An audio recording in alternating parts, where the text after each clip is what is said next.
It was February 1st, 2016. My husband and I had been married for a year, and I was 6 months pregnant with twins. The day started like any other day, but it was a day that would change my life forever. I was on doctor-ordered bed rest. My husband came home from a run expecting dinner on the table, and when there wasn't, an argument began. I sent my 6-year-old daughter upstairs to remove her from the situation. The argument escalated. He pushed me up against the wall. I begged him to leave, but he refused. He threw a full, economy-sized detergent bottle at my stomach. The bottle burst open when it hit the floor, and I fell into the puddle of liquid. He laughed at me as I slid in the soap and tried to get myself up. He said, "You belong on the floor. You will always be beneath me." When he left the house, I called 911. I gathered my strength to check on my daughter and found her crying in the corner of her room. She said, "I'm sorry I couldn't help you, Mommy." My heart shattered. The police arrived, and my daughter and I were transported to Yale Maternity. There, I was connected to the Umbrella Hotline. The Umbrella helped me develop a safety plan, which included leaving the state to live with my mother until my husband was arrested.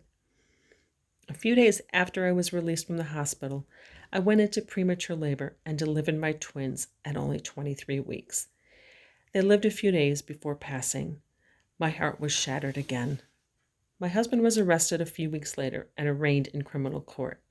A full, no-contact protective order was put in place, and I started to feel a little bit safer. The Special Victims Unit of the New Haven Police Department was also investigating the death of my twins. Throughout the whole process, the Umbrella was in constant contact with the police detective and kept me up to date on the investigation.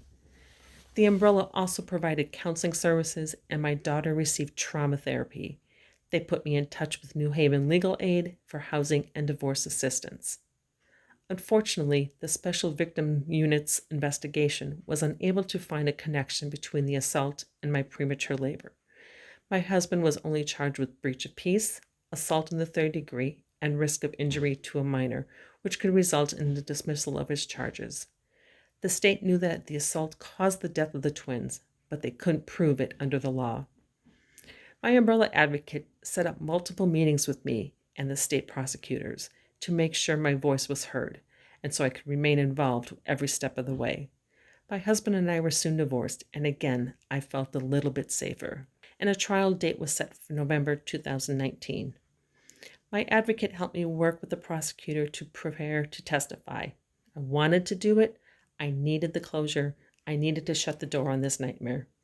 I wanted to have the last word and remind him of what he did to me and his own unborn children. The umbrella advocate gave me strength, reminded me of how far I've come, and I climbed into that witness box and testified for 3 straight hours. I faced him. I shut that door forever. Initially, I didn't want to know the outcome of the trial. I didn't care because I finally ended that chapter of my life. But eventually, curiosity got the best of me. I called the umbrella, and my advocate told me that my ex was found not guilty. I let that sink in and decided it didn't matter. I told my story. He will have to live forever with what he's done. I'm happy now. In the 4 years since the nightmare began, I've remarried, gave birth to healthy twin boys, and have a loving, supportive family. I've enrolled in college, and I'm pursuing a degree in criminal justice. My advocate and the counselors at the Umbrella made it all possible. I will be forever in their debt.